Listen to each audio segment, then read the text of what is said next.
Et bonsoir à ceux qui sont là. Je pense à celui qui est là pour le moment.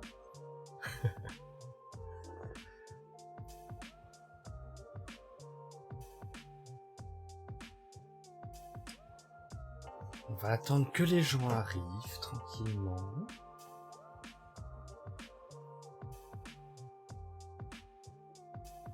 Bonsoir Shorkan.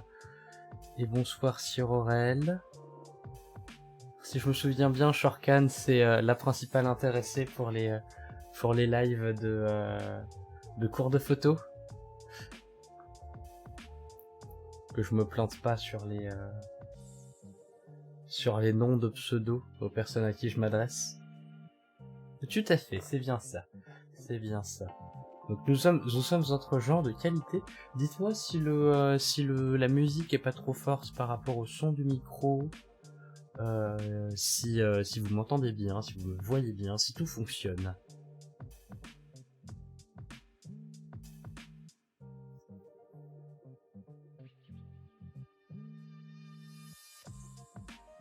C'est nickel, et bah tip top.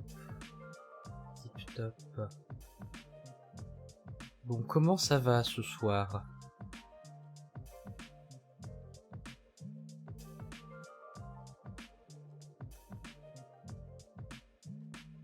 Moi, je vous ai préparé un petit cours aux petits oignons. Alors, ça va sortir tout droit de ma tête parce que je n'ai absolument rien noté. Mais bon, je sais de quoi je vais vous parler, donc j'ai pas besoin de faire mes devoirs. Mais voilà. Moi, ça va bien. Ça va bien.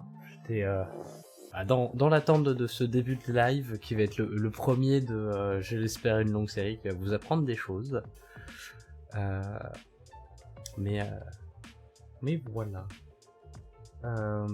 Donc bon, pour la plupart, vous savez déjà pourquoi je lance ce live et quel va être le programme. Globalement, n'hésitez vraiment pas à écrire dans le chat parce que même moi ça m'aide et donc voilà. Et n'hésitez pas à interagir, c'est toujours cool.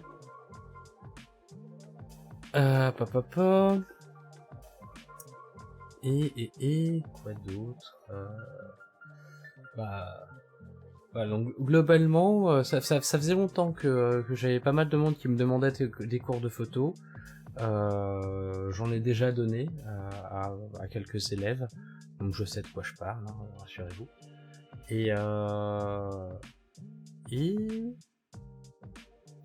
donc je le fais sur ce live là pour parce que j'aime bien, parce que ça le rend accessible, parce que j'ai surtout envie de partager, et que bah,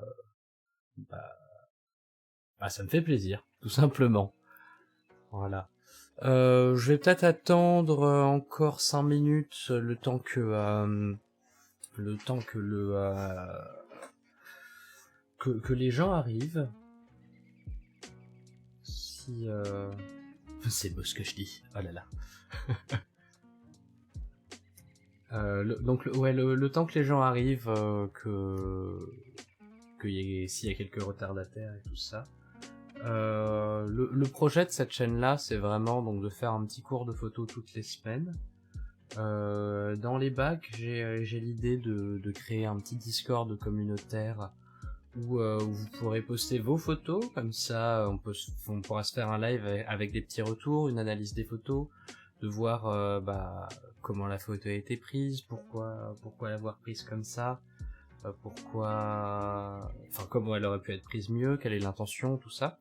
Ça pourrait être l'occasion de live suivant, donc peut-être pas forcément le jeudi, mais voilà. Donc, parce que finalement vous allez avoir beaucoup de théories aujourd'hui, mais la pratique c'est mieux, et c'est beaucoup plus intéressant d'avoir des retours directs sur ces photos. Donc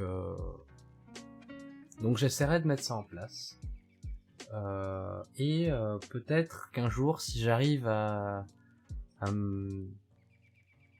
mettre la technique comme il faut, faire des shootings en live, c'est-à-dire avoir un modèle, un ou une modèle, la prendre en photo, enfin le ou la prendre en photo. Je dis là parce qu'on a toujours l'habitude de prendre des filles, mais c'est pas bien de le faire qu'au féminin. Donc voilà, de prendre en photo Yel, personne qui arrivera donc pour être shooté. Et donc le faire, ouais, c'est ça, en direct, que vous voyez un peu comment on dirige un modèle, avoir les retours du modèle aussi, avoir la question technique sur la lumière, sur comment on gère les flashs, sur comment ça fonctionne, tout simplement. Et voilà,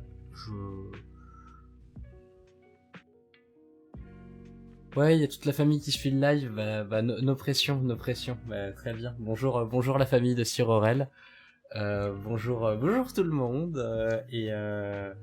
installez-vous bien, j'espère que je vais vous apprendre des choses et que vous pourrez ensuite prendre les photos que vous méritez de prendre, voilà. N'hésitez pas à me dire ce que vous attendez de ce live, parce que je sais que après avoir posté les premières, après avoir fait les premiers posts, j'ai eu pas mal de questions sur, de quoi tu vas parler, est-ce que tu vas parler de matériel, parce que moi j'ai besoin d'acheter un nouvel appareil photo et je sais pas quoi choisir. Voilà, dites-moi ce que vous attendez un petit peu de, ce que vous aimeriez apprendre sur ce live. Comme ça, je pourrais aussi répondre de façon plus précise à vos questions.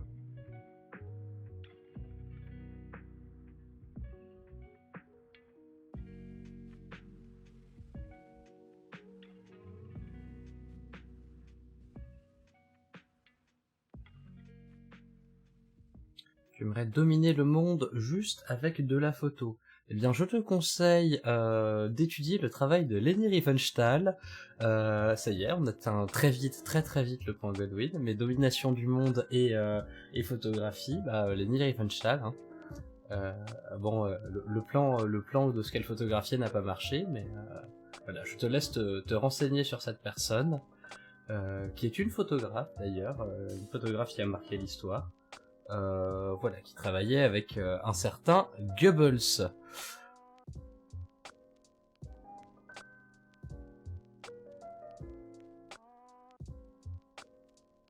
Bah oui, déjà, mais comme ça c'est fait, tu vois, c'est passé, et on avance, quoi. Bon. Bah écoutez, je vais me prendre une petite gorgée d'eau directe pour avant de démarrer, parce que sinon je vais mourir de soif.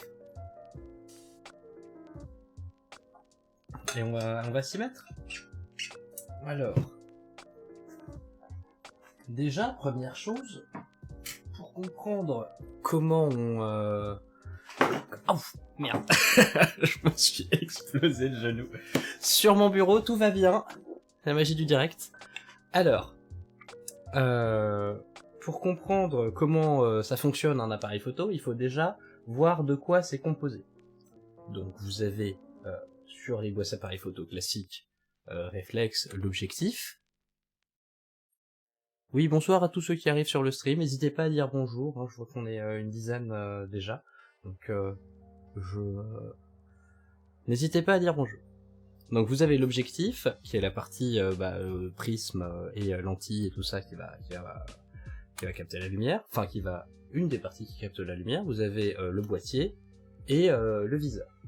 Alors ça, c'est les objectifs, enfin c'est les appareils photo compliqués d'aujourd'hui, ça c'est un D7500 de chez Nikon, c'est peut-être pas le mieux pour comprendre exactement qu'est-ce qui marche comment.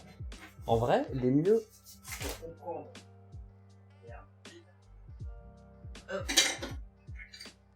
La meilleure façon de comprendre... Et bonsoir mademoiselle Gravier, ravi de vous voir ici. La meilleure façon de comprendre comment un appareil photo ça marche, c'est d'en prendre un vieux, en fait.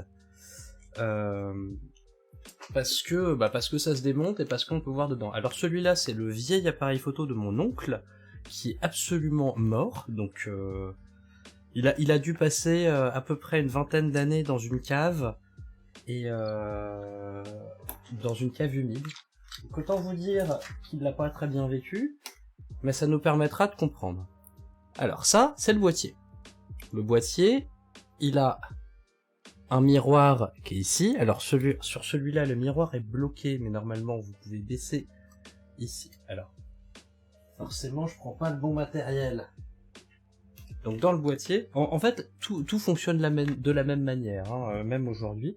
Donc vous avez un miroir qui vient renvoyer, donc vous le voyez à l'intérieur normalement le miroir.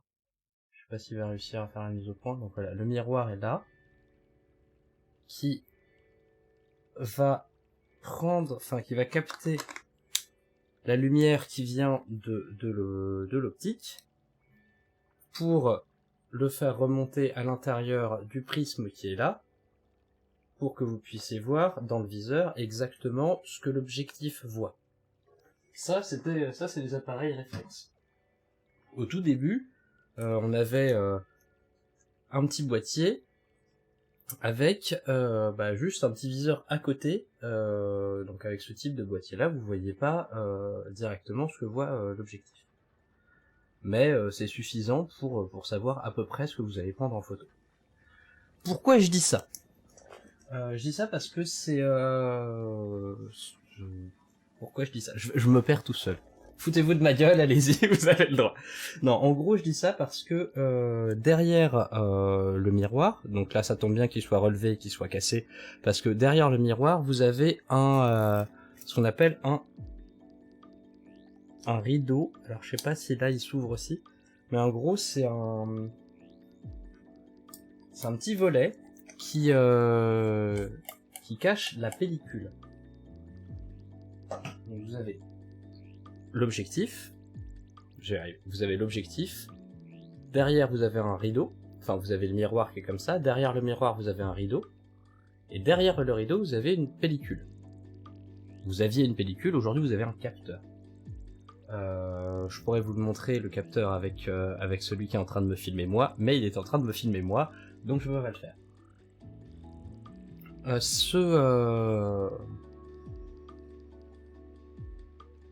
Donc en fait, l'appareil photo sert à capter la lumière, tout simplement.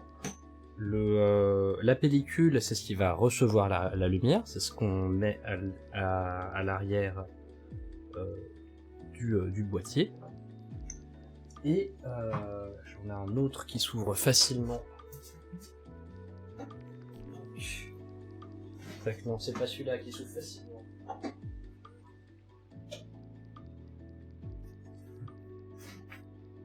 J'ai fait le compte, chez moi j'ai 11 appareils photo différents, donc voilà, de différentes époques.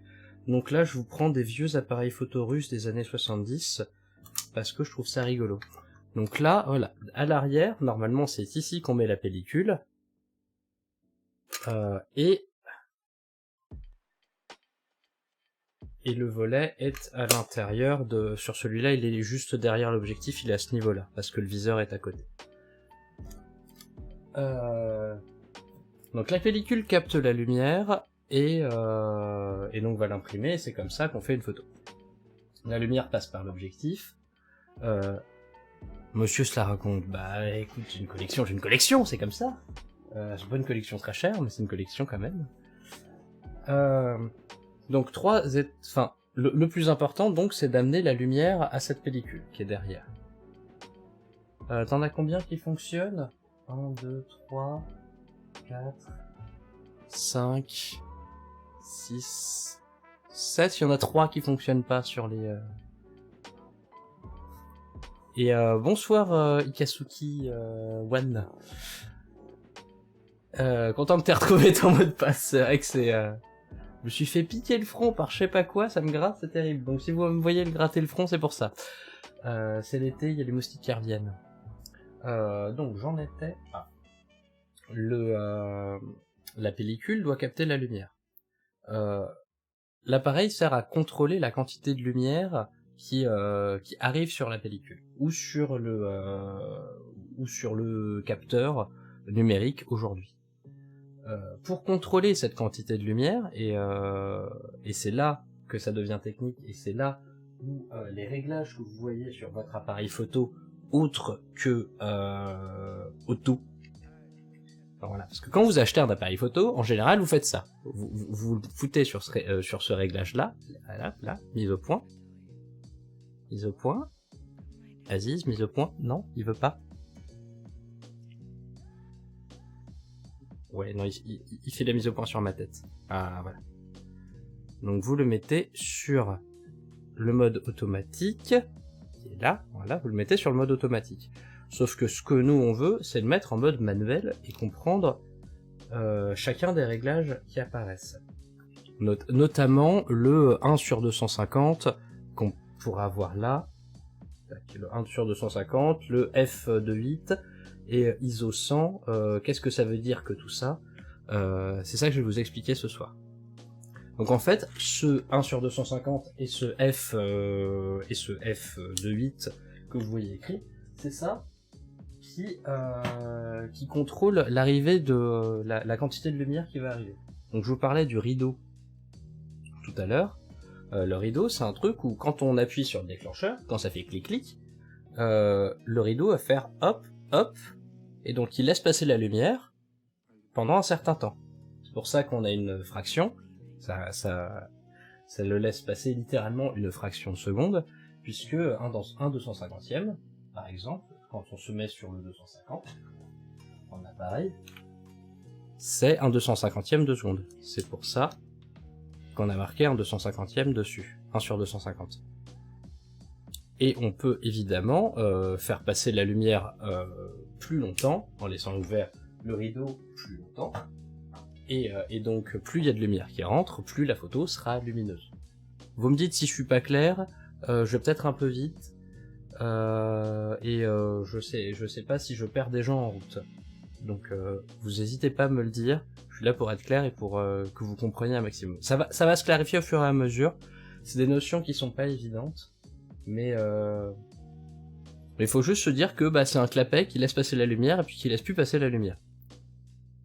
Donc ça c'est la première façon de gérer la quantité de lumière qui rentre sur la pellicule. Deuxième réglage important, donc c'est ce qu'on a vu, c'est le F 1/250e, 1/250 niveau clarté, c'est pas ouf. C'est pas ouf, j'espère que c'est une blague, mais voilà. Donc, par exemple, si on laisse passer la lumière une seconde, je vais vous donner des exemples après pour que vous compreniez, mais si on laisse passer la lumière une seconde, forcément on va avoir une photo qui est plus lumineuse. sachant que chacun de ces réglages va ensuite avoir une incidence sur l'aspect de la photo. Autre chose, donc le deuxième réglage important,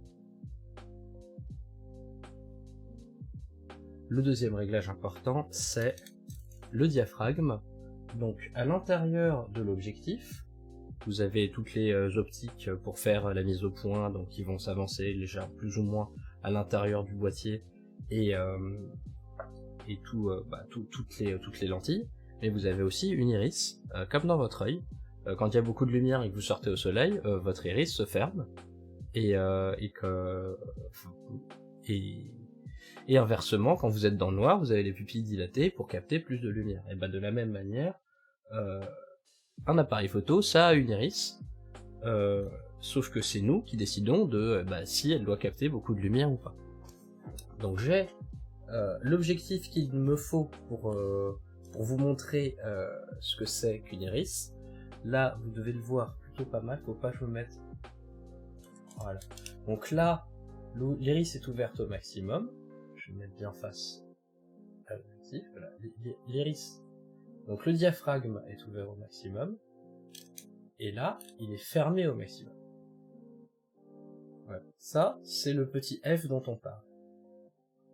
Si il est fermé comme ça, il y a très peu de lumière qui passe. S'il est ouvert comme ça, il y a beaucoup de lumière qui passe. Alors maintenant, qu'est-ce qu'on fait de tout ça? Vous allez me dire, ok, c'est très cool, Antonin, tu nous as dit qu'il y a 3 réglages, on n'est pas plus avancé pour savoir à quoi ça sert. Et j'y viens. Donc, ces 2 réglages-là, donc là, par exemple, je suis à F... Ouais, jour-nuit, exactement.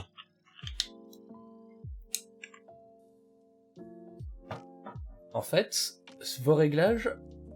Et bonsoir Tomcat, bonjour CV. Pourquoi bonjour CV, je ne sais pas, mais bonsoir Tomcat. Donc dans l'idée, la photo, il faut imaginer que c'est capter un flux de lumière. Faut imaginer de la lumière comme un fluide. Vous laissez rentrer la lumière pendant un certain temps, et vous l'empêchez de passer à la fin. Les objets produisent tous de la lumière. Là, j'ai une lampe qui produit de la lumière, j'ai une lampe qui produit de la lumière derrière, mais moi aussi je produis de la lumière, puisque la lumière qui me vient dessus est réfléchie, et donc c'est comme ça que vous me voyez. Voilà.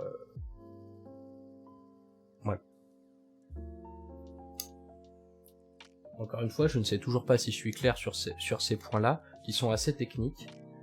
Au niveau clarté, vous n'hésitez pas à poser des questions.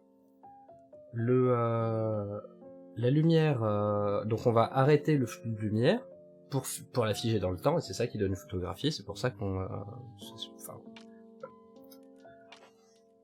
Et donc, de là,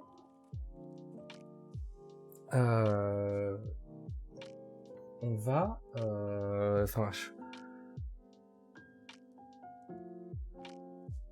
Vous êtes brillant, tout le monde est brillant, même ceux qui ne le sont pas, même, sauf si t'es vraiment dans le noir, mais tout le monde a un peu de lumière qui se reflète de même, donc on ne produit pas de la lumière, mais on renvoie de la lumière. Et le noir renvoie moins de lumière que la chair ou que le blanc qui est là. Mais donc, il faut gérer l'intensité lumineuse qui arrive à l'appareil photo. Évidemment, on va pas faire les mêmes réglages en plein soleil et en pleine nuit. Ou avec une lumière d'intérieur et une lumière extérieure avec un gros soleil qui tape fort. Pour que les choses soient beaucoup plus claires, je vous ai préparé un petit document que je vais vous ouvrir en arrière-plan. C'est là. Un petit document pour chacun des réglages, pour que vous compreniez bien pour que vous compreniez mieux, on va dire ça comme ça. Pour que vous compreniez mieux les incidences tac. Tac, normalement ça marche. Normalement ça marche. Normalement je me suis fait un petit raccourci. Vous aurez pas une interro dessus, vous ferez votre interro tout seul vous-même. Ah, oui voilà, c'est ça. Donc ça marchait bien. Je voulais éviter le Larsen vidéo et vous l'avez eu quand même. Donc en gros, l'ouverture, donc évidemment, plus c'est ouvert, plus il y a de lumière qui rentre, mais ce réglage-là, et c'est là que ça devient intéressant. C'est une question d'équilibre, hein, mais c'est là que ça devient intéressant. Plus le diaphragme est ouvert, plus l'arrière-plan sera flou, enfin plus la zone de mise au point sera faible. Donc comme vous pouvez le voir sur le petit schéma, je pense que je capture ma souris, je sais plus si je capture ma souris. Normalement oui. Mais comme vous pouvez le voir sur le petit schéma, quand c'est ouvert à par exemple f1, alors f1 c'est très rare, c'est des objectifs très très haut de gamme. En général sur les moyennes gammes, ça commence à 4, 2,8 pour des objectifs plus de qualité moins professionnelle, mais qui sont quand même très bien. Là par exemple, tout ce que j'ai, même notamment sur celui-ci, c'est des ouvertures à 2,8. Celui-là ouvre à 3/5, enfin à 3/5 je crois. Ouais, c'est ça. Donc chaque objectif a sa capacité d'ouverture et donc une capacité plus ou moins importante à capter la lumière. Donc pour vous expliquer, plus on ouvre le diaphragme, plus il y a de lumière qui rentre, mais plus l'arrière-plan est flou. Donc sachant ça, on peut se servir des effets que ça apporte pour créer des effets plus ou moins importants. Donc là, je vous ai préparé 4 photos avec des profondeurs de champ différentes et une ouverture différente. Et je vais vous expliquer un peu l'incidence du diaphragme là-dessus. Sur cette photo-là, je suis très ouvert. Je suis à 1,8 en diaphragme, ce qui fait que tout l'arrière-plan, c'est juste flou. C'est juste du flou. Et on a... l'œil se concentre donc sur le sujet. C'est pour ça que enfin, ça... Je vais arriver, on se calme maintenant, on respire. Ça va. La grande ouverture, c'est très apprécié par les portraitristes parce que justement, l'arrière-plan et le contexte importent moins ou n'importent plus, et donc ça permet de se concentrer uniquement sur le sujet et de détacher de l'arrière-plan. Dans la même logique, pareil, je suis au 85 mm, je vous expliquerai les longueurs focales après, mais si on est au grand angle ou si on est avec un téléobjectif qui va très loin. Mais donc là, je suis avec un objectif qui ouvre à 1.8. Donc de la même manière, on a tout l'arrière-plan qui est très très flou. Par contre, si je ferme complètement, là je suis à f22, parce que je prends un paysage et que je veux voir très très loin, mais là vous voyez que même les falaises qui sont à l'autre bout du monde là-bas, on les voit nettes. Il y a une occlusion ambiante, mais elles sont nettes. Les nuages qui sont infiniment loin sont nets, et l'avant-plan est net aussi. Donc, ça va nous permettre de donner plus ou moins de contexte et plus ou moins de flou à notre photo. C'est pour ça que la notion de diaphragme est importante. Et c'est aussi pour ça que vous avez rarement des photos de ce type-là avec le mode automatique, parce que le mode automatique va privilégier une photo équilibrée, et que vous pouvez pas vous rater. Et là, quand vous ouvrez beaucoup, souvent c'est un peu difficile, donc ils préfèrent, c'est un peu difficile de faire la mise au point, donc ils préfèrent fermer un peu et baisser la vitesse. Donc voilà, ce genre de rendu est un peu plus difficile à avoir en mode automatique, sauf si vous mettez peut-être en mode portrait et tout ça. La technologie fait des miracles aujourd'hui, mais voilà.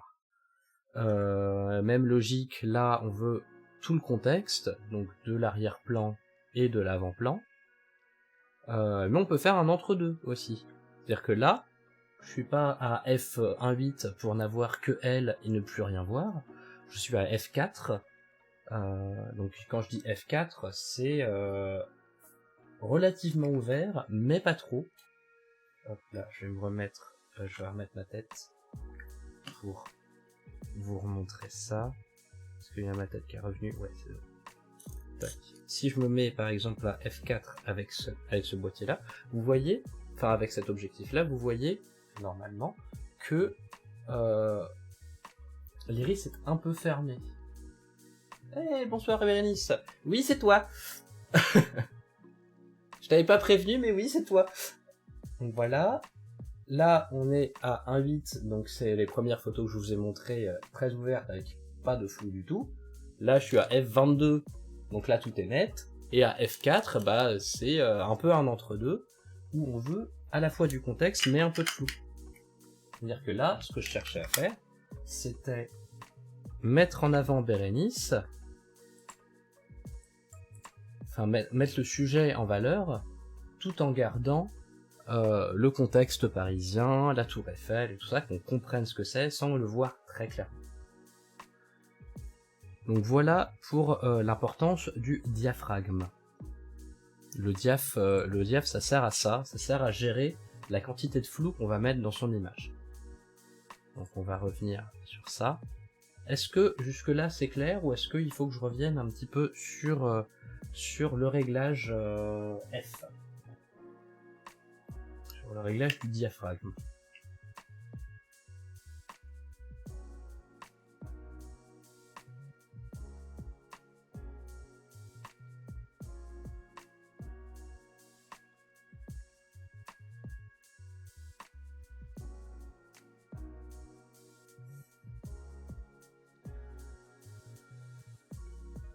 Tout compris, parfait. Parfait. Donc sur les appareils réflexes d'aujourd'hui, avant on avait une bague de diaphragme donc qui se situait à l'arrière de l'objectif, comme là. Ça c'est un vieil objectif que je vous montre, mais qui est pratique pour la démonstration. Aujourd'hui, on a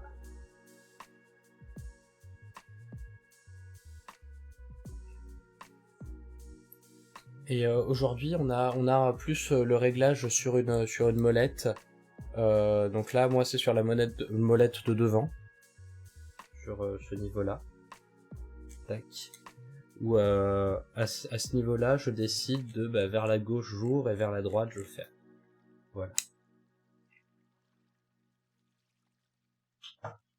Bon, jusque là tout le monde suit. Et tant mieux, parce que finalement, ça va être un peu pareil pour l'autre réglage important qui est la vitesse. Donc là, deuxième schéma avec le shutter speed. Alors le shutter speed, c'est la vitesse d'obturation, c'est le temps d'exposition. C'est le temps où vous laissez ouvert l'appareil, enfin où vous laissez ouvert le volet pour ensuite le refermer. Ce temps-là va déterminer aussi le net et le flou, mais de façon différente. Je m'explique et je vais me mettre en plein écran pour m'expliquer. Tac. En gros, ça va permettre de figer le mouvement. Plus vous laissez ouvert longtemps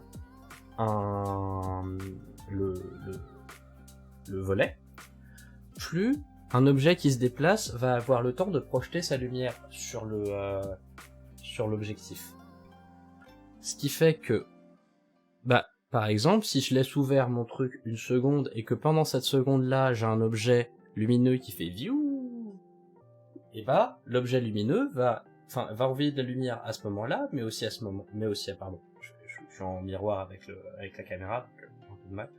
L'objet lumineux va envoyer de la lumière à ce moment-là, puis à ce moment-là aussi, et à ce moment-là aussi, et il continue pendant tout son déplacement. La pellicule, elle est bête et méchante, elle capte la lumière qui arrive. Donc, bah, s'il y a de la lumière là, elle va enregistrer qu'il y a de la lumière là. Puis pareil. Ce qui va faire que, bah, on va avoir une espèce de flou, de filet, qui c'est un flou de bouger en fait. Donc, super bruitage, je me suis même pas rendu compte que j'ai fait un bruitage. Donc, le super filet, voilà, ça crée un flou de mouvement. Pour vous montrer, la meilleure façon de vous montrer ça, c'est de vous montrer un exemple. Tac.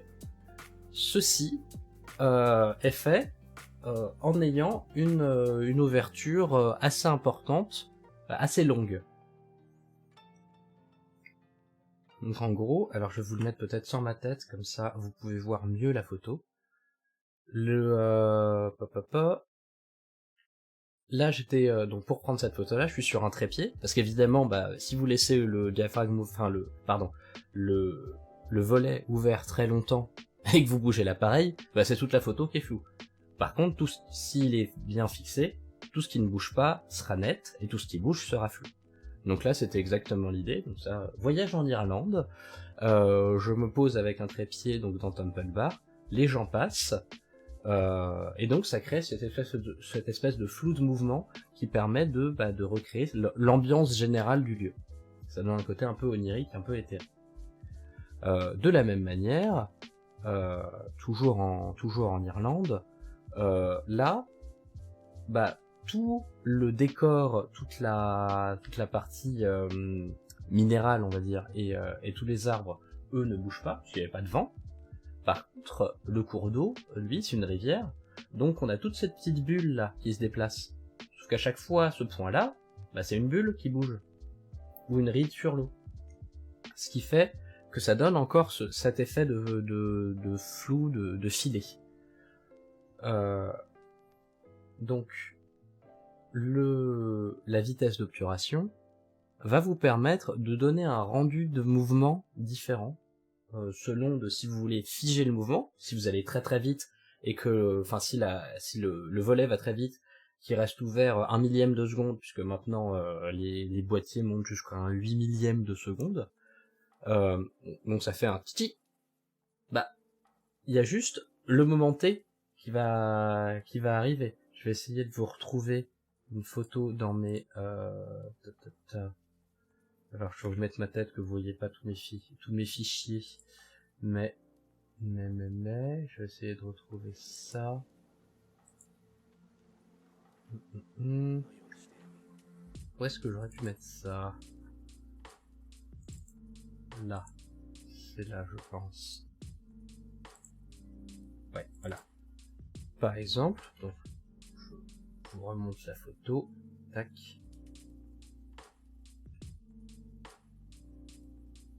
Et donc là, à l'inverse, plutôt que d'avoir un filado qui est tout flou et qui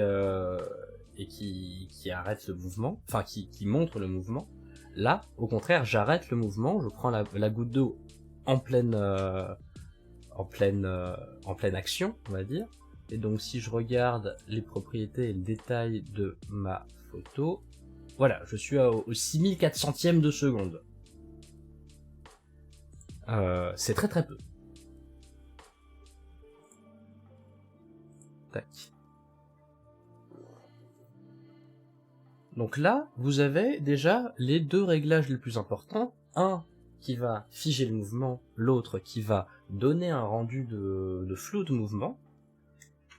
Et le deuxième réglage, enfin le premier réglage qu'on a vu, l'ouverture qui va donner une profondeur de champ plus ou moins importante à votre image.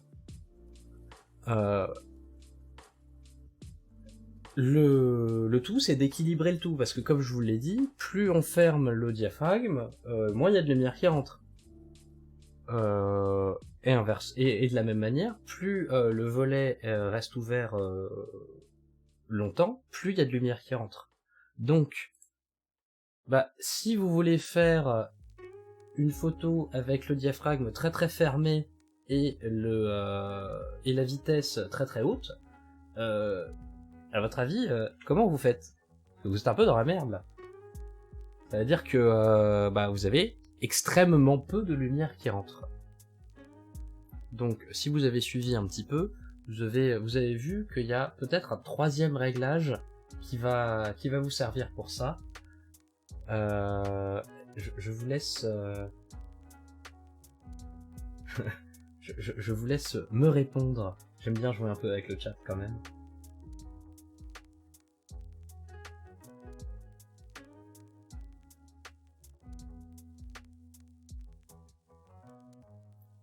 Et j'en profite pour prendre un petit coup d'eau.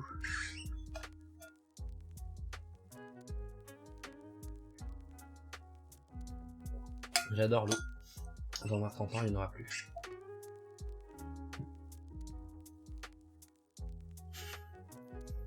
Le réglage automatique. Alors non, le réglage automatique n'est pas un réglage. Et oui, nous avons Grammy Gravier qui a bien suivi. C'est effectivement les ISO. C'est effectivement les ISO qui vont vous permettre de compenser un peu ces différents règles, enfin ces deux réglages. En fait, l'ISO, pour vous expliquer très simplement ce que c'est la sensibilité de la pellicule. À l'époque de la pellicule, il y avait des pellicules avec plus ou moins de concentré de concentré chimique à l'intérieur.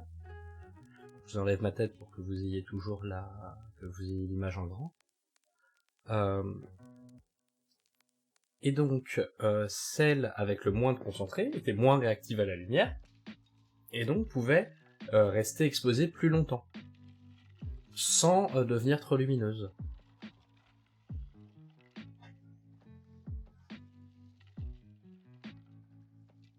C'est de la triche, c'était marié. Bah oui, c'était marqué, mais fallait suivre.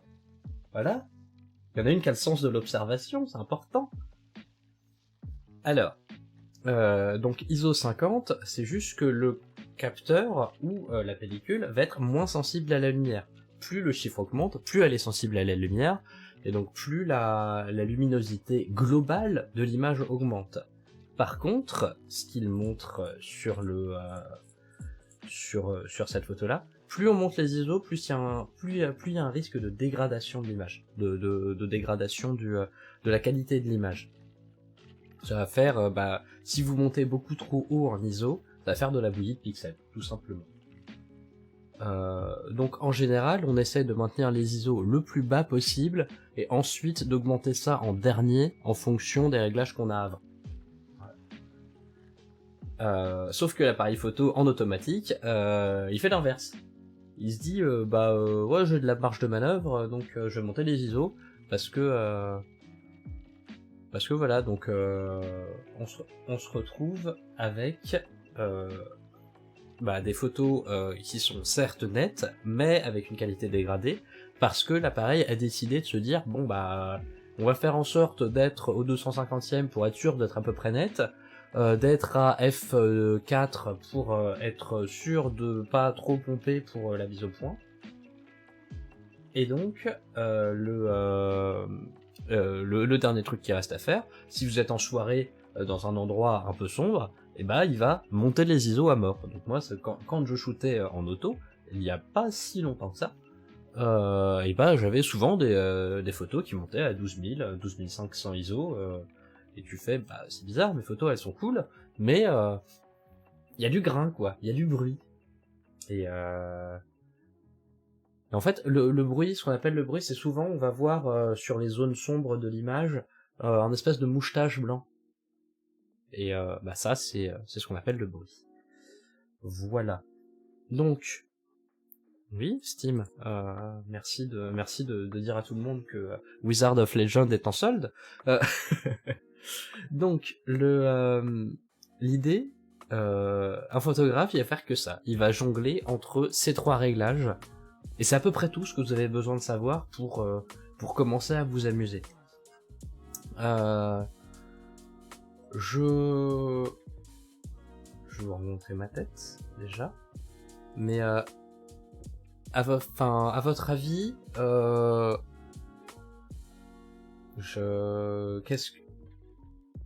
est-ce que vous pensez maintenant que vous arriveriez à vous en sortir sur comment gérer vous-même les réglages d'une photo, ou pas encore?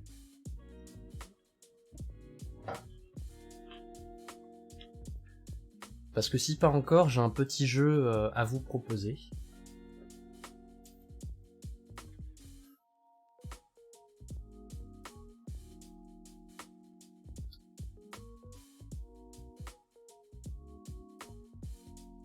Mais bon, de toute façon on fera le jeu, mais je veux savoir si je dois revenir sur certaines notions ou pas.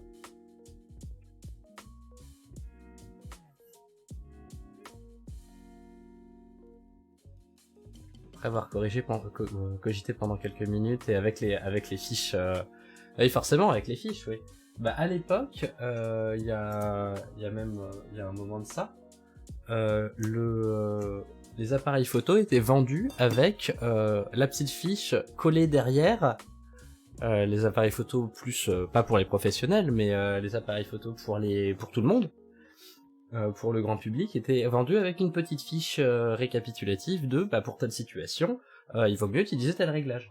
Parce qu'à l'époque, quand vous achetiez un appareil photo, vous aviez ça. Hein. Cet appareil photo-là, c'était celui de ma grand-mère.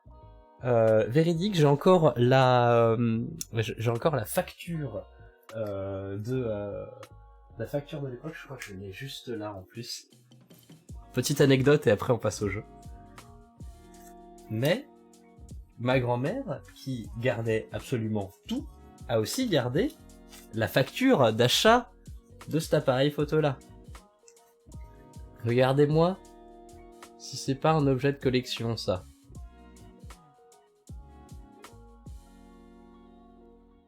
Voilà.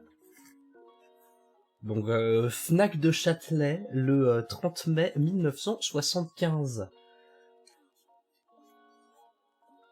Cet appareil photo est plus vieux que moi et Sir Aurel réunis. Ouais, c'est vrai que pour la garantie, c'est important. Je vais aller à la Fnac des Halles en leur disant « Oui, il est cassé. J'ai la facture, vous pouvez le réparer, s'il vous plaît. » Je suis sûr qu'il est encore sous garantie, bah ouais. Et donc, quand vous aviez ça à l'époque, ça, y a pas de pile dedans. Hein. Fallait retenir la pellicule qu'on avait mis dedans pour savoir quelle sensibilité elle avait. Donc à l'époque, les isones, ça ne se changeait qu'en changeant de pellicule. On avait là, à ce niveau-là, le réglage de la vitesse. Attendez, hop, je m'encule un peu pour qu'il puisse faire un mise au point. Là, il y avait le réglage de la vitesse, qui se voit au-dessus, là. Tac. Alors, non, pardon, c'est là, la vitesse. Et là, à droite, c'est quoi? C'est de l'eau diaphragme. Voilà. Donc là, on avait le diaphragme, et là, on avait la vitesse. Et c'était tout ce qu'on avait besoin de savoir.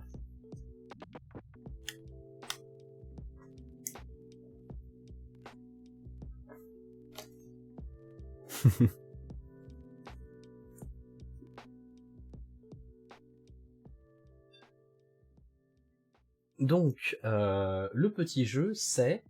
on va aller sur... J'avais autre chose à vous montrer aussi pour la profondeur de champ et tout ça. Peut-être qu'on y reviendra plus tard. Parce que les dysfonctions...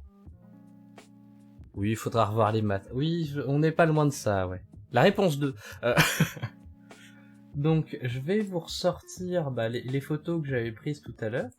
Et vous allez me dire, à votre avis, quel réglage j'ai utilisé pour prendre ces photos-là. Alors attention, il y aura peut-être des pièges, parce que j'aime bien. Et donc on va se mettre en plein écran. Vous allez me dire, alors à votre avis, celle-ci, quel réglage j'ai utilisé? Quelle sensibilité? Sachant que là, je vais vous donner... Oui, non, c'est bon, je pense que c'est C'est suffisant d'ailleurs. Voilà, alors vous n'avez pas besoin de répondre en chiffres, mais est-ce que c'est une vitesse lente? Est-ce que c'est une vitesse rapide? Est-ce que le diaphragme est ouvert? Est-ce que le diaphragme est fermé? Est-ce que les ISO sont au plafond ou pas? Voilà, je vous laisse taper ça dans le chat. Donc ça c'est vraiment un petit exercice qui est intéressant à faire même pour des photographes éclairés, dans le sens où, bah, en général, moi quand je vois une photo, même, ça m'est arrivé de m'arrêter dans la rue pour voir des photos de pub, et me demander, alors attends, comment il a pris cette photo-là? Alors évidemment, je me demande pas les réglages de base que je suis en train de vous apprendre là, c'est plutôt quel flash il a mis où et comment ça marche et est-ce qu'il y a du Photoshop ou pas, mais l'exercice fonctionne.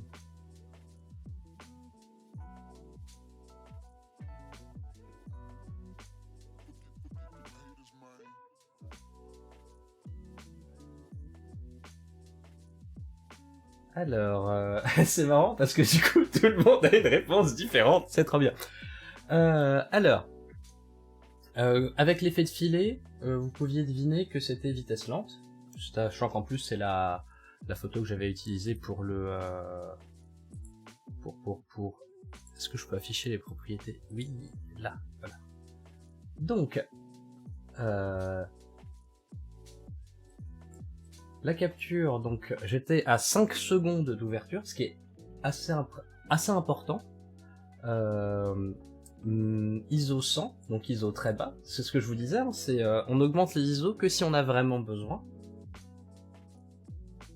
Et F22. Voilà, F22, donc ça veut dire très fermé. Et là, très fermé, pourquoi? Pas spécialement parce que j'avais besoin que tout soit net, mais surtout parce que, bah, comme je suis à 5 secondes d'ouverture, j'ai besoin de maîtriser la quantité de lumière qui rentre. Sinon, ça devient très vite surexposé et j'ai une photo toute blanche.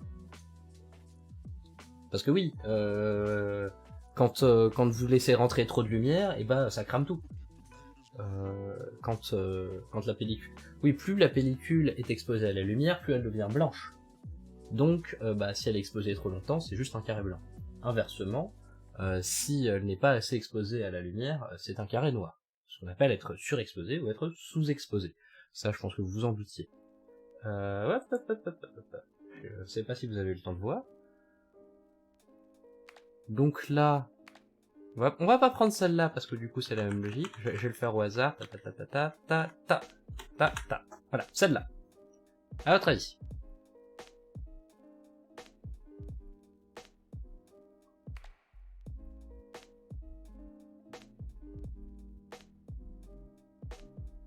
Alors celle-là, il y a peut-être un piège en plus.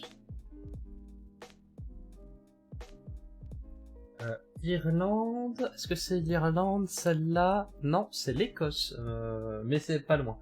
Mais c'est le deuxième voyage.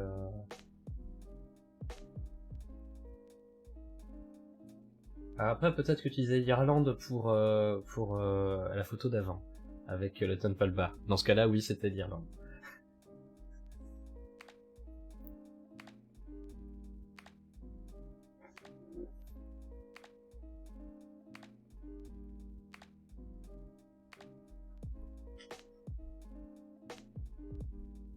Voilà, je vous laisse un petit peu de temps pour...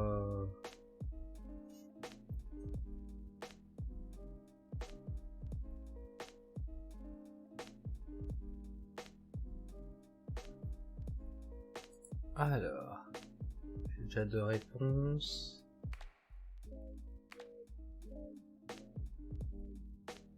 Si c'est faux, c'est Salazar. Ok. Bon, je vois qu'on se... Non, globalement, ça y est, vous y êtes.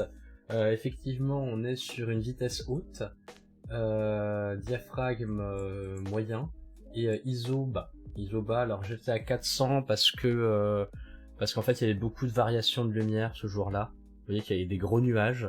Et en fait, un coup, il y avait du soleil, un coup, il n'y en avait pas du tout, et j'en avais marre de changer mes ISO tout le temps. Donc, j'ai mis des ISO moyen bas. Mais voilà, c'est donc globalement vous avez plutôt bien capté le truc. Pam, pam, pam. Bah tiens, on va faire celle-là. On va faire celle-là.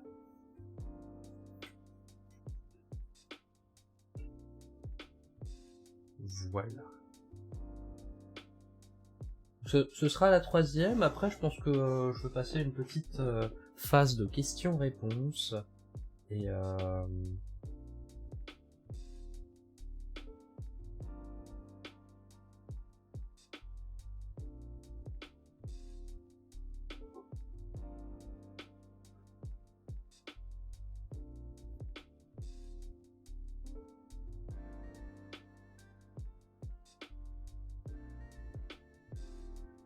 vitesse nulle.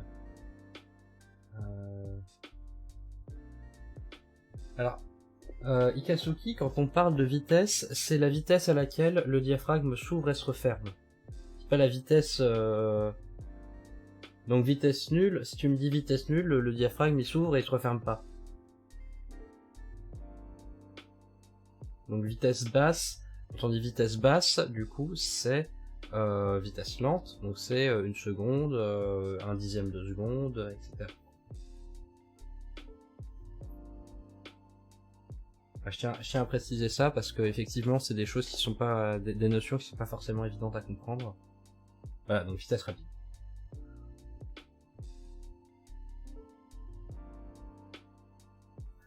Alors ISO c'est toujours le plus difficile à déterminer. Information sur le fichier.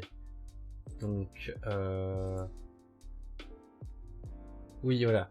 Alors là, c'était un peu un piège, parce que la photo a l'air lumineuse, mais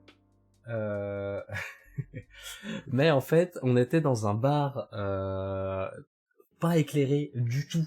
Quand je vous dis pas éclairé du tout, c'est qu'il y avait rien comme lumière, ce qui fait que même en étant ouvert à 1.8, donc je vous rappelle, hein, ouvert à 1.8, c'est ouvert à 1.8, c'est ouvert gros comme ça, hein, bien large. Où ça laisse rentrer beaucoup de lumière. 1/80 de seconde, parce que si je descendais plus bas, je risquais d'être flou, de faire un flou de bouger, parce que quand on baisse vraiment la vitesse, au bout d'un moment, en appuyant sur le bouton, en fait, quand vous appuyez sur le bouton, vous faites des micro-mouvements qui des fois suffisent à faire un petit flou, ce qu'on appelle un flou de bouger, du coup, qui est pas un flou maîtrisé, c'est pas top. Et ISO 2000. ISO 2000 parce que il y avait besoin de faire rentrer beaucoup de lumière, malgré les réglages déjà propices à faire rentrer beaucoup de lumière dans le boîtier. Quand bien même ce serait un autoportrait, je trouve que cette personne a énormément de classe. La petite histoire sur ce portrait-là, si vous voulez, parce que ça me fait plaisir de la raconter. C'est la première personne, le premier inconnu à qui j'ai demandé de faire un portrait. Avant, forcément, je demandais à des gens que je connais, ou à des clients, ou c'est des clients soit c'est des clients qui venaient me voir, donc la relation modèle photographe était déjà mise en place. Là, j'étais en voyage, c'était mon dernier jour en Écosse, je prenais l'avion le lendemain matin à 4h du mat'.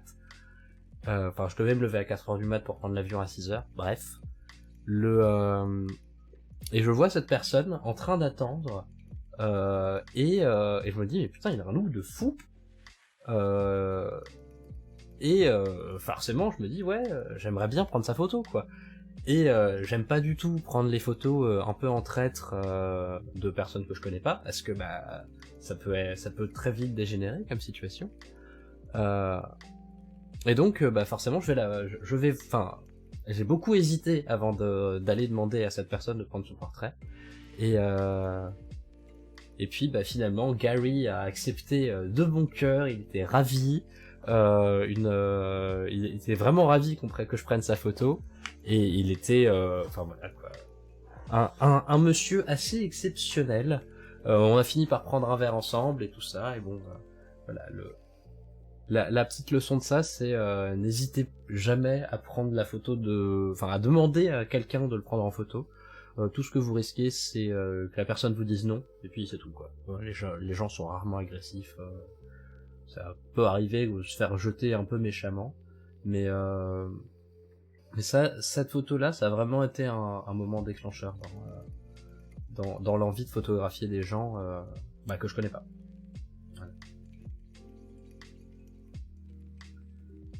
Est-ce que vous voulez continuer l'exercice sur d'autres photos, ou est-ce que vous avez des questions? Est-ce que vous avez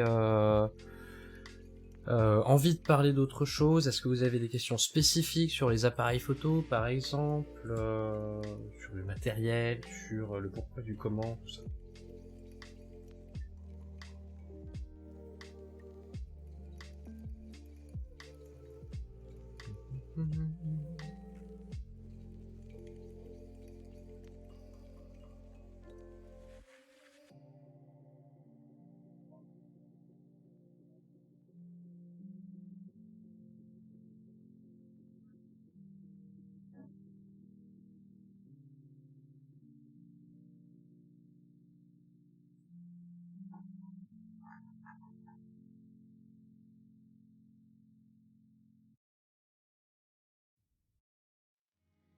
This is that once in a lifetime.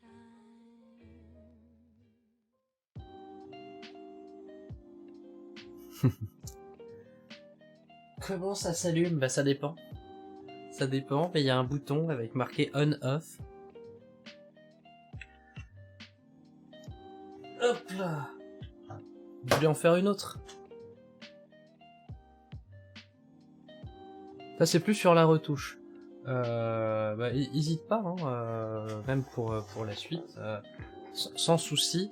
Effectivement, faudrait que je fasse d'autres live retouches. Là c'était plus spécifiquement pour des gens qui débutent la photo et qui ont envie de bien prendre l'appareil en main.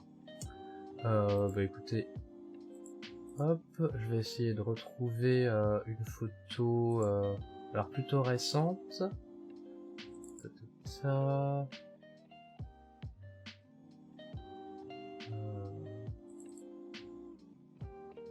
Je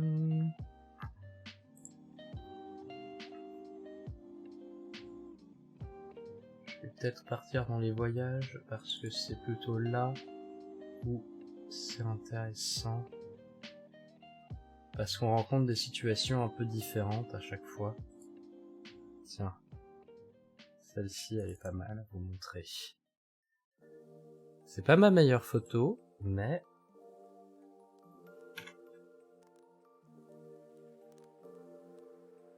Voilà, pour le contexte, sur cette photo-là, nous sommes dans une grotte pas éclairée du tout. Voilà, d'ailleurs, on y était pour une légende où apparemment il y aurait une ogresse qui y était, qui y vivait. Il y a une légende qui raconte qu'une ogresse vit ici et qu'elle bouffe, qu'elle a bouffé des gens de passage. Donc c'était un voyage pour trouver des lieux liés à des contes et légendes. Donc cette grotte en faisait partie. Je me souviens plus exactement de la légende en question. Je me souviens que c'était assez fou comme endroit. Donc voilà, là on est vraiment dans une caverne, il n'y a pas de lumière qui rentre. Donc je vous laisse y réfléchir pour les réglages qui ont été faits. Sachant que l'appareil photo est posé sur un trépied. Enfin, peut-être pas sur un trépied, au moins posé pour ne pas bouger.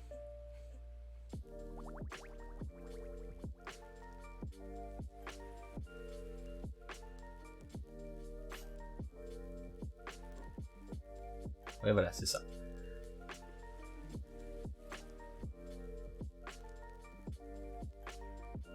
Alors.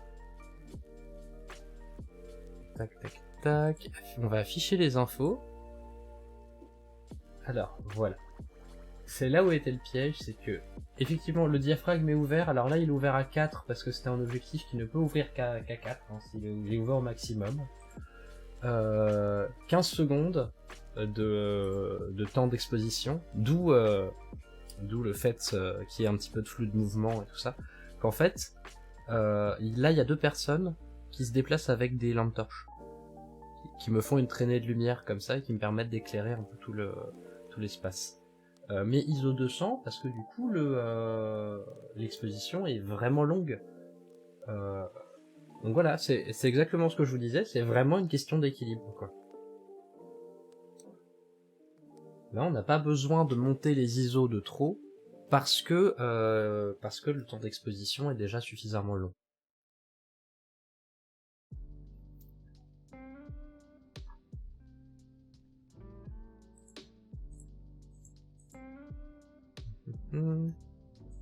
Là, hop.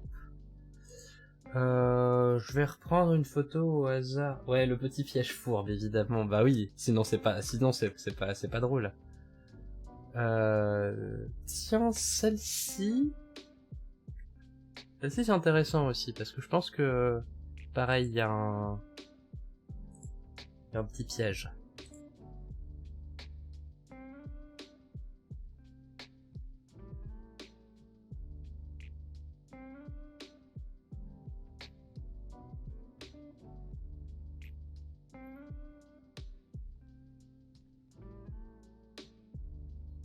Et je vais en profiter parce que je sais que sur mon stream, pour l'instant, il y a que des gens que je connais.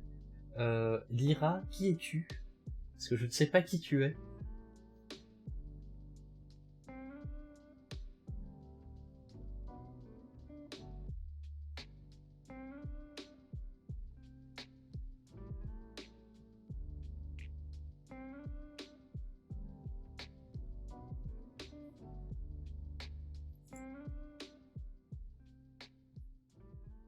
Qui est...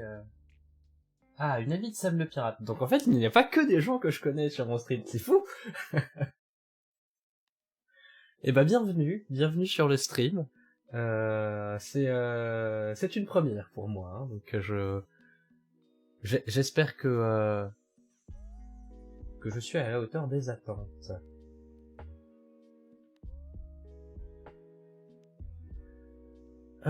Alors, pas l'air d'y avoir beaucoup de temps d'exposition.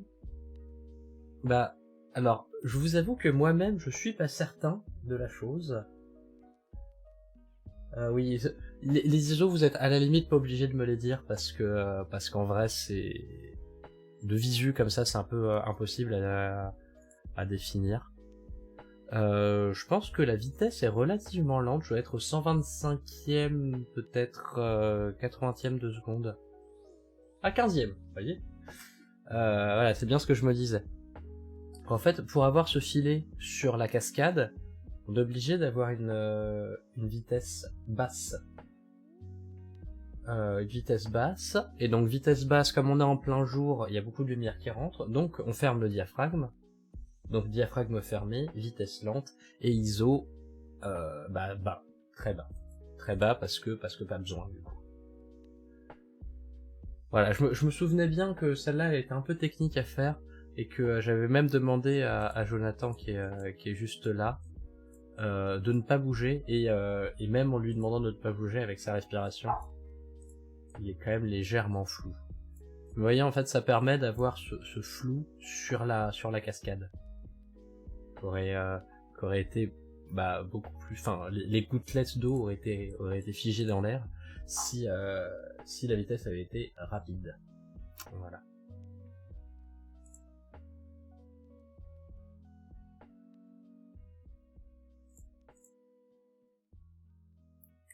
Voilà. Allez, on va faire la petite DER aléatoirement dans ce truc-là. Celle-là, voilà. Du coup, celle-là. C'est le même lieu, mais qui permet, qui a plus de... où vous aurez peut-être plus de facilité à déterminer vitesse et diaphragme.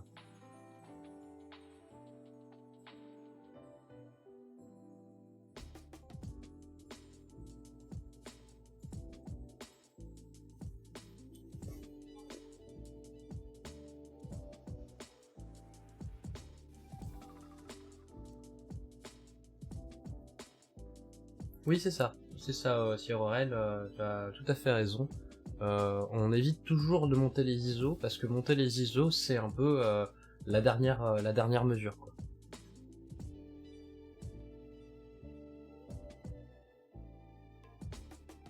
Donc là, diaphragme fermé, vitesse lente. C'est une photo que j'ai prise il y a 1 an, donc moi-même je me souviens plus bien. Je pense que le diaphragme est assez fermé, effectivement.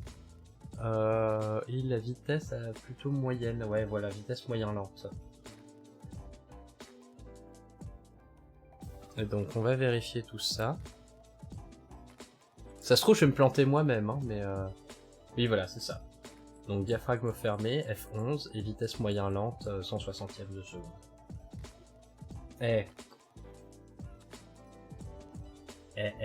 Vous êtes quand même pas mauvais, hein, tous.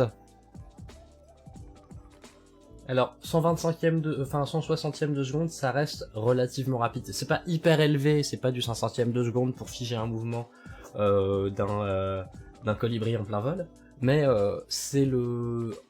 on va dire qu'en dessous de 125 du 125e de seconde, une personne en mouvement va être floue.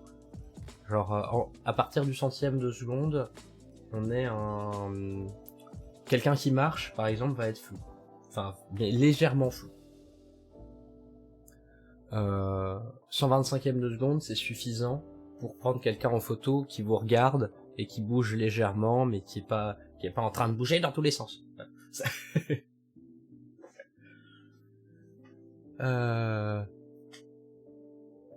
Bah écoutez, je crois que là, vu les dernières réponses, les notions sont acquises. J'avais prévu aussi de vous montrer un petit logiciel qui permet de calculer la profondeur de champ en fonction de l'ouverture, pour que vous compreniez un peu mieux comment ça fonctionne. Parce qu'en fait, donc je vous ai dit, plus on est ouvert, plus la plage où c'est net, plus la zone où c'est net va être fine. Mais là, j'ai un petit logiciel qui va vous permettre de mieux visualiser et de mieux comprendre pourquoi. Donc on va dire qu'on est calé avec un 50 mm, parce qu'en plus, la focale que vous utilisez, si vous utilisez un gros téléobjectif comme ça, qui est fait vraiment pour zoomer, pour aller chercher des choses très loin, ou si vous utilisez un grand angle, comme un 24 mm, un 35 mm et tout ça, ça va influer aussi. Donc pour l'instant, on va rester sur la même plage focale, enfin sur la même...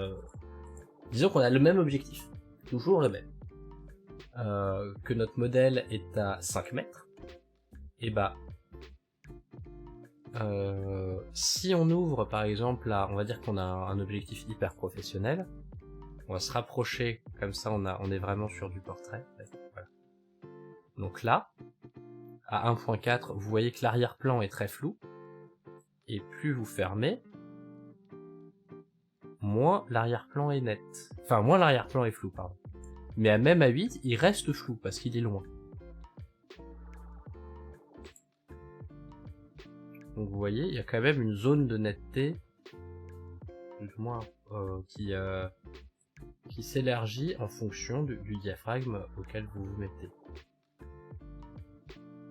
Et donc, entre F8 et F16, vous voyez que c'est c'est du simple au double, quoi. C'est un facteur double sur la netteté. Et F22, bah, vous êtes pas mal. Si je prends par exemple le 85 mm, qui est vraiment une optique faite pour les portraits, et que je me rapproche beaucoup, si je suis fermé à 22, vous voyez que même à 22, l'arrière-plan va être flou.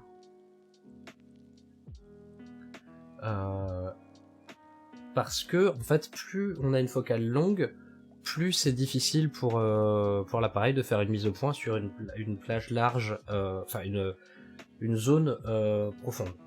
Ouais.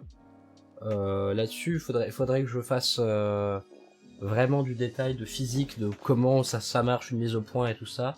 Pour vous expliquer tout ça, faudrait un cours de terminale S, spécialité physique-chimie, en optique. Ça, vous voyez ça en cours d'optique en S, spé physique chimie.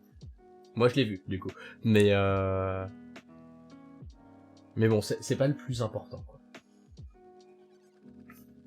Et voilà, je tenais à venir sur ce point-là. Et par contre, là où c'est intéressant, sur le 85 mm, c'est quand on ouvre et qu'on est vraiment sur du portrait, vous voyez que les yeux vont être nets à l'ouverture maximale, mais que par contre, le nez, déjà, va être flou. Le nez va être flou et les oreilles vont être floues. Et c'est comme ça qu'on a des portraits plus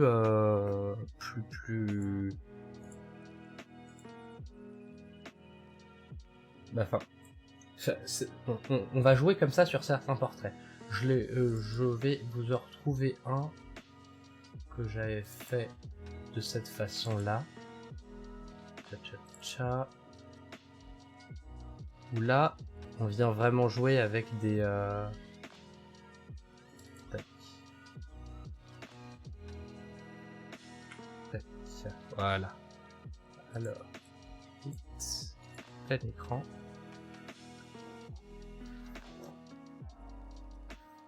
Donc là, là je suis avec un 85 mm, donc une optique qui est faite pour les portraits, très ouverte.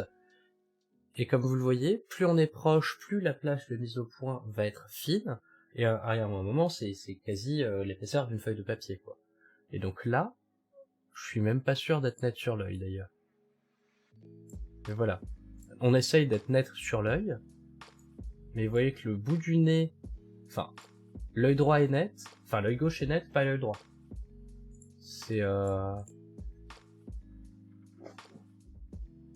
Le fait de jouer sur l'ouverture... Ah, j'ai pas changé de scène, pardon.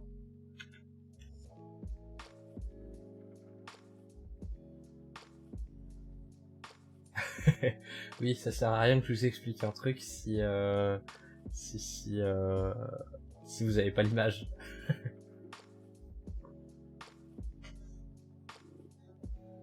Donc, l'œil gauche est net, pas l'œil droit, parce que la plage de mise au point, avec ces outils-là, c'est vraiment une feuille de papier, quoi. Voilà.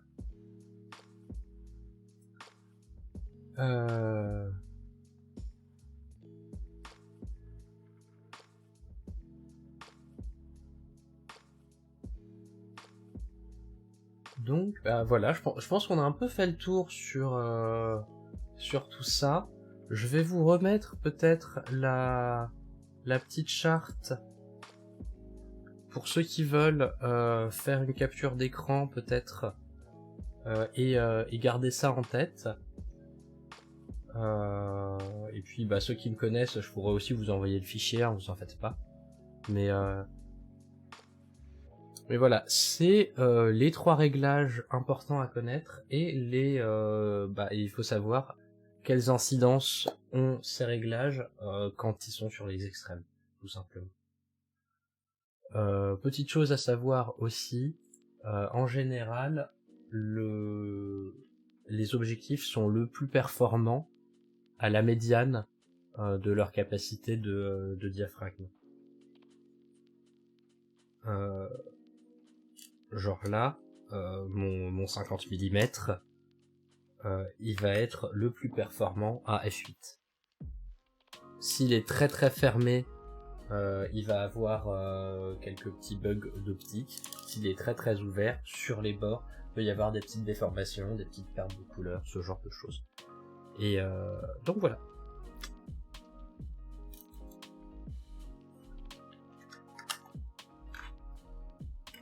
Je pense que c'est pour la théorie c'est un peu terminé. Je vous proposerai à mon avis au prochain live, parce que je l'ai pas encore préparé, de faire une petite review de vos photos. Donc j'ouvrirai un Discord communautaire et vous pourrez envoyer vos photos. Prochain live du coup ce serait probablement la semaine prochaine à la même heure, jeudi prochain 20h30. On parlera, du coup, maintenant qu'on a parlé des réglages, dernière petite remarque, Moi, j'ai appris la photo pendant une dizaine d'années. J'ai utilisé mon appareil photo en mode full automatique.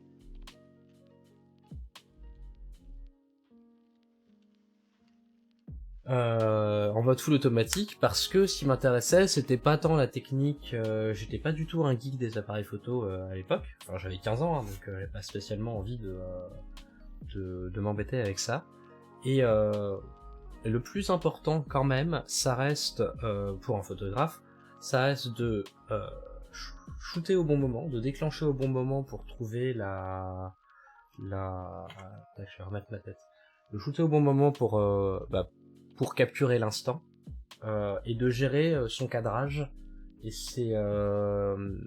et la composition de son image. Donc en fait, le dernier point, c'est si vous voulez vraiment vous entraîner et que vous sentez que les réglages manuels vous bloquent, et pas passer en automatique. Il y a des choses très intéressantes d'ailleurs en mode automatique.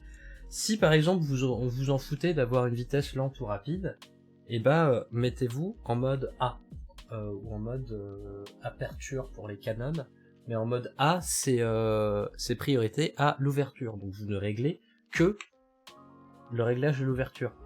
Inversement, si la profondeur de champ vous en foutez un peu et que c'est plus, vous avez envie de figer un mouvement ou vous avez envie d'avoir un joli flou de filet, et vous vous mettez en mode S.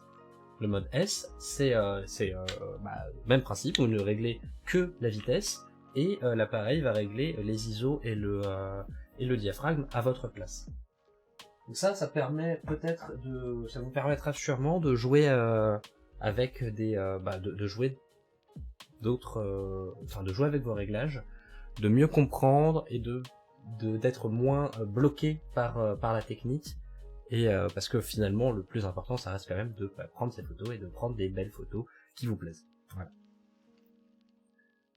On va partir en dernière phase de live où vous pouvez me poser toutes les questions que vous voulez, que ce soit sur du matériel, que ce soit sur des choses que j'ai déjà expliquées, sur des photographes que vous aimez bien et vous aimeriez savoir quel réglage il utilise ou quel type de matériel il utilise pour pouvoir faire la même chose, etc.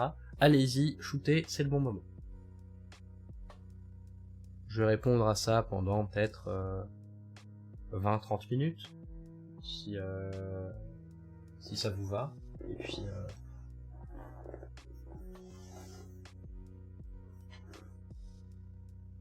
non, ça va. En vrai, ça va. Là, ça y est. Je transpirais un peu au début, mais là, ça va mieux. Ça va beaucoup mieux. D'ailleurs, ça me fait penser que j'ai soif.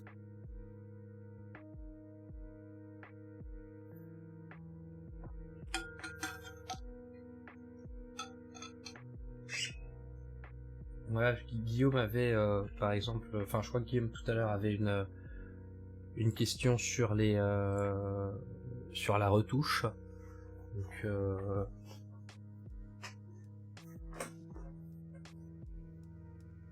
Donc n'hésitez pas. Pas de questions pour Ikasuki. Très bien.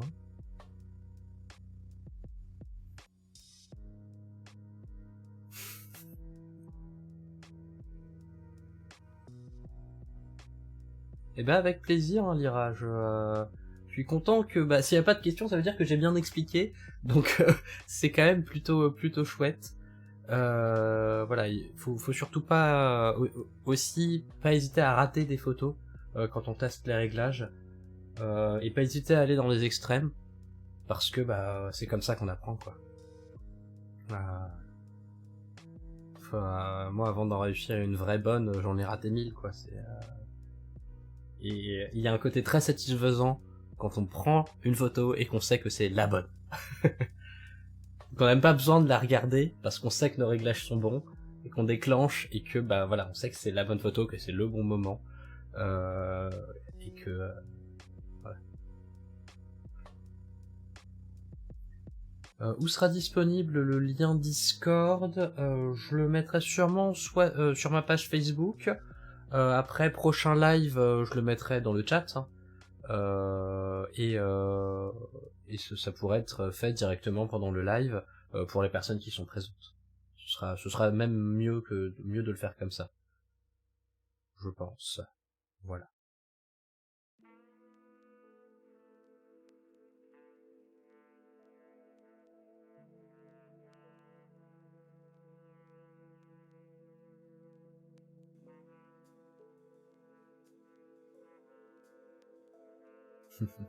Merci de remettre les réseaux, Cyrorel. Et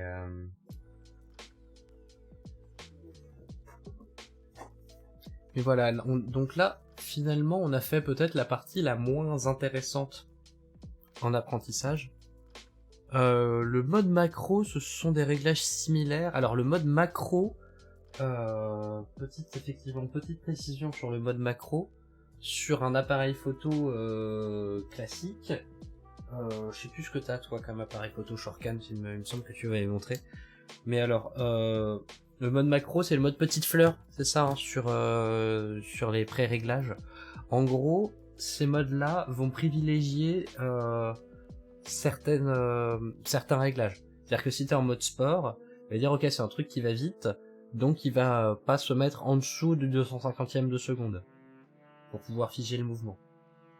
Le mode macro, il se dit ok, ça va être quelque chose de petit, avec en général pour faire de la macro, on veut qu'il y ait du net, que ce soit juste une zone nette et que ce soit flou derrière, donc il va mettre une grande ouverture et du coup une vitesse élevée pour compenser. Voilà. Donc en fait, c'est des pré-réglages pour des situations données avec une marge de manœuvre. C'est ça en fait les modes automatiques hein, des boîtiers, pas plus compliqué que ça. Donc en fait, tout ce que vous avez comme scène sur les boîtiers, c'est juste des pré-réglages. Des pré-réglages où on se dit ok, la situation c'est ça, c'est ça qu'il faut que je mette comme réglage. Ça marche très très bien, mais enfin voilà, il faut savoir ce qui se passe dans ton appareil quand tu le fais quoi, parce que du coup si tu te dis juste ah bah oui il comprend que c'est du sport donc que ça court vite donc il faut que ce soit net et que du coup voilà bah tu t'es vite limité par ton matériel. Et c'est pas du tout c'est pas une mauvaise chose d'utiliser ces réglages là quand vous photographiez. C'est juste qu'il faut que vous sachiez pourquoi vous les utilisez et ce qui se passe quand vous les utilisez. Comme ça qu'on sait qu'on maîtrise notre outil. Moi régulièrement quand je fais un shooting notamment de reportage et tout ça, je suis pas en mode manuel, je suis en mode ouverture. Je suis en mode ouverture et je vérifie s'il augmente pas trop mes ISO ou s'il est pas trop gourmand sur la vitesse. Voilà. D'ailleurs même moi je mets jamais les ISO en automatique. Je vérifie ce que prend l'appareil, enfin la vitesse que choisit l'appareil, et si je vois qu'il choisit une vitesse trop basse et que je risque de faire du flou de bouger, et ben j'augmente les ISO. Et comme ça lui il récompense avec la vitesse pour augmenter sa vitesse.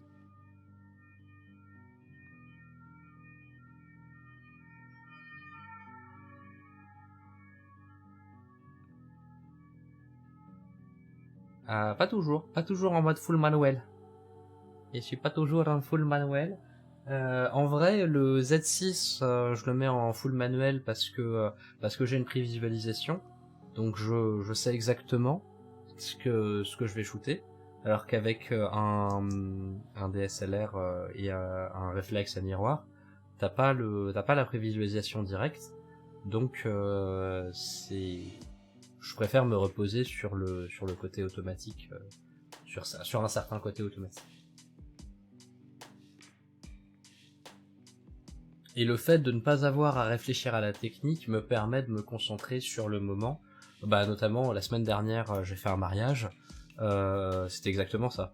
J'étais en mode en mode A, en mode priorité à l'ouverture, parce que je savais que je voulais du flou en arrière-plan, mais pas trop, que je voulais du flou en avant-plan aussi, et que mais par contre j'avais pas le temps de changer ma vitesse à chaque fois.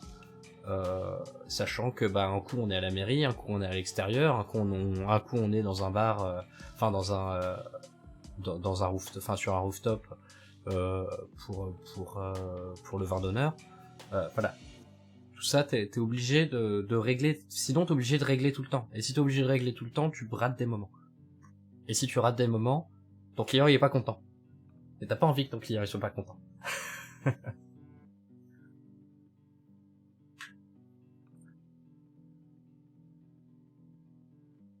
Bon, bah je vois que vous avez pas tellement de questions, donc on va peut-être faire une petite fin de stream. Je serais presque tenté d'aller faire un raid sur quelqu'un avec mes 7 viewers du haut de mes 7 viewers. Je vais voir qui est connecté dans les créateurs que je connais. Ah non, je veux pas de son en arrière. Non, ouais, j'ai pas de streamer. J'ai pas de streamers qui font de l'art que je pourrais raid ce soir. En général, les streamers artistiques ils font ça du dimanche ou du dimanche matin et tout ça. Voilà, si même après coup vous avez des questions qui vous viennent et que vous me connaissez en vrai, ben envoyez-moi un message. Je serai ravi d'y répondre. Voilà.